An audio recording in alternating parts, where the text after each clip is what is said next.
A ver, pensemos en esto. ¿Qué tal si el dominio de la mente fuera algo más que, no sé, que los típicos libros de autoayuda?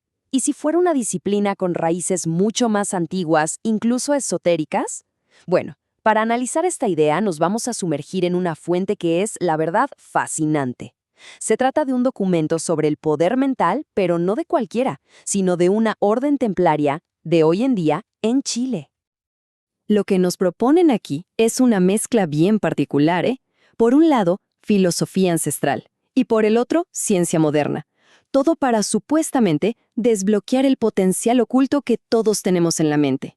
Y ojo, que según ellos, este es un camino que lleva capacidades que podríamos llamar extraordinarias.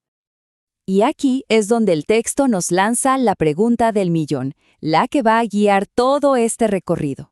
¿De verdad es posible obtener estos poderes? O sea, ¿es posible desarrollar estas facultades mentales que, seamos sinceros, suenan casi a leyenda? Ok, para tratar de entender cómo lo plantean, esta va a ser nuestra hoja de ruta. Primero, vamos a ver qué dice esta guía templaria sobre la mente. Después, nos metemos con la ciencia del pensamiento. Luego, un vistazo a nuestro caótico mundo interior. De ahí, pasamos a las técnicas para dominar ese poder mental. Y por último, cómo podríamos convertirnos en los arquitectos de nuestra propia realidad. Bien, arranquemos por el principio. Lo primero es lo primero. ¿Cómo define esta guía a la mente? ¿De qué estamos hablando exactamente? Y miren qué interesante. El documento parte con una definición que es puramente exotérica. Nos dice que la mente no es solo un proceso, sino casi como un recipiente, un contenedor que es vitalizado por una fuerza superior, la conciencia. Ojo con ese concepto. Y para que no suene tan volado, lo conectan con la filosofía clásica, con el famoso pienso, luego existo.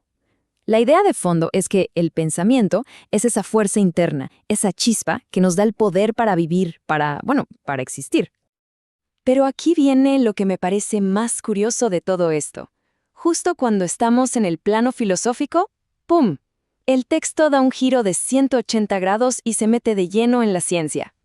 De repente, nos están hablando del pensamiento, pero desde la neurobiología, o sea, un proceso de redes neuronales, de impulsos eléctricos, de neurotransmisores como la dopamina y la serotonina. Le buscan dar un fundamento súper tangible, citando la neurociencia moderna. Y esta mezcla es la clave de todo el documento. Por un lado, una visión esotérica del pensamiento como una fuerza casi cósmica, y por el otro, la visión científica, como un proceso bioquímico. Lo que argumentan es que sin importar cómo se mire, el poder mental es una facultad concreta, real, ya sea que hablemos de manejar energía interna o de modular nuestras propias neuronas.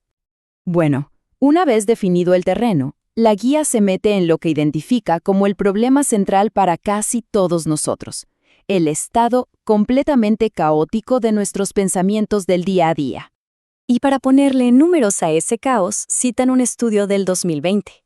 A ver, se estima que una persona promedio tiene entre 30.000 y 60.000 pensamientos cada día. Es una cantidad, es simplemente abrumadora. Pero aquí está el verdadero problema. Hasta el 80% de todos esos miles de pensamientos son repetitivos. O sea, la inmensa mayoría de lo que pensamos no es nada nuevo, ni creativo, ni deliberado. Son como ecos, una y otra vez de lo mismo.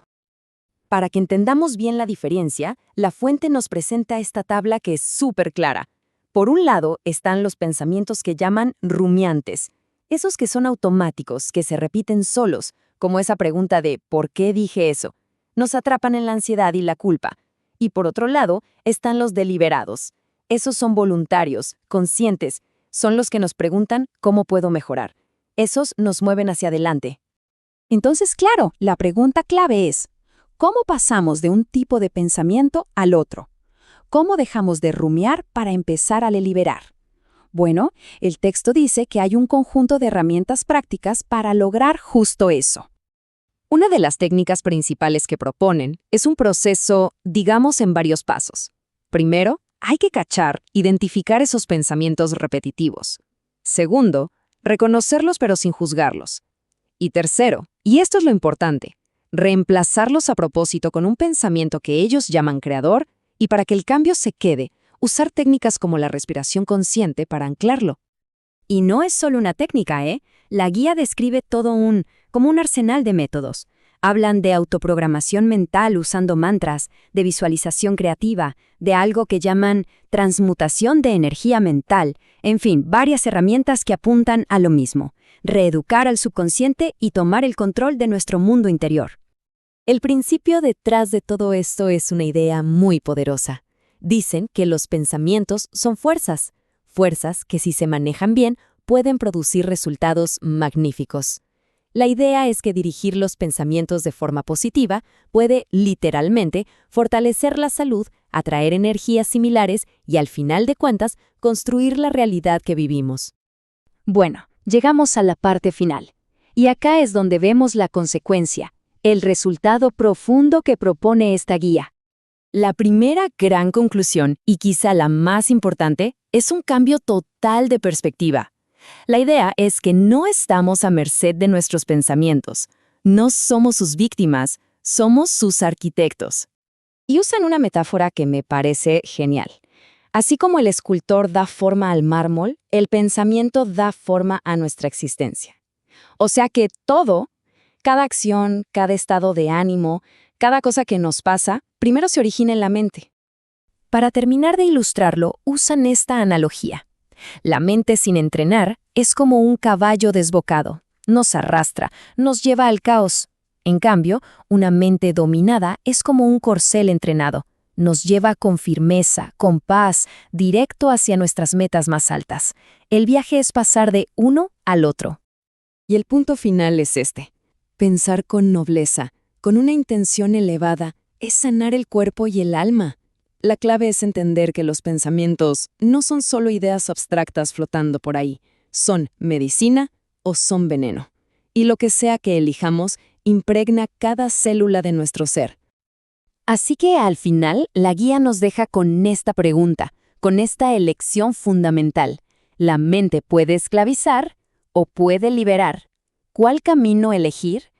Lo que revela todo este texto es que quizás la neurociencia moderna y el misticismo antiguo solo son dos lenguajes distintos para describir la misma verdad, que nuestra realidad no es algo que simplemente nos pasa, sino algo que construimos activamente, pensamiento a pensamiento.